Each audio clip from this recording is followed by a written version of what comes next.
السلام علیکم ګرانو مینوالو، امید لرم چې روغ جوړ به وئ او د ژوند په مزو کې به وئ. نن در سره ویډیو کې وګورئ چې د صحابۍ سره تعلق لرونکي محمد اسماعیل په څه وجه باندې قتل شو او د ده د اصل د قتل کېدو وجه څه وه. په دې ویډیو کې در سره پوره معلومات وګورئ او د ده د قتل باره کې د ده مور او د ده پلار څه وایي چې آیا دا چا قتل کو او د دې دعوا په چا ده. مکمل معلومات حاصلولو دپاره زموږ چینل در سره سبسکرایب کړئ او ویډیو در سره پوره وګورئ چې مکمل معلومات ترنه حاصل کړئ.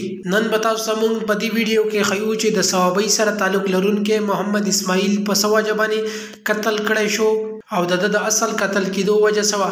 د ده د مور د خولې وینا چې ما به اسماعیل ته ویل چې بچیا دومره د ځان خیال ساته چې څوک درته ضرر ونه رسوي، خو ده وی ما ته به وي چې مورې زما چا سره هېڅ قسم ته بد هم نشته چې ما ته څوک څه بې څه باندې تکلیف را رسوي نو الله دې ورسره وشي. مور ویل چې ما به ورته وی چې بچیا د ځان ډېر زیات خیال ساته، ځکه چې نن سبا زمانه ډېره زیاتې خرابه دی، هسې نه چې څوک موږ ته ضرر را ورسوي.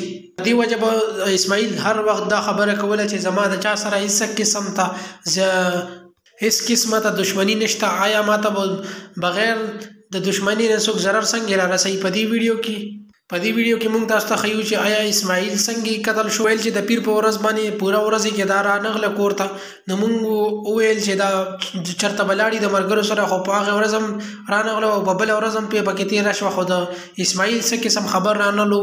بیا په درېیمه ورځ موږ راپورټ وکړو، نو هغې نه بعد موږ ته پولیس تفتیش نه بعد موږ ته دا خبره وکړه چې آیا دا اسماعیل چې کوم دا علل کړی شوی دی په چاړه سره او ټوکړي کړی شوی دی او بیا د هغې نه بعد په بورې کې بندل کړل شوی او سمندر ته یې اچولی دی.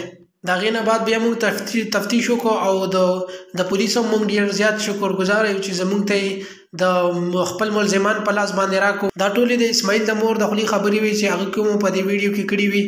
زموږ نورو ویډیوګانو دپاره چینل سبسکرایب کړئ او بیل آیکن هم دباو کړئ چې زموږ کومه نوې ویډیو ځي چې هغه تاسو ته زر تر زره در رسي. والسلام.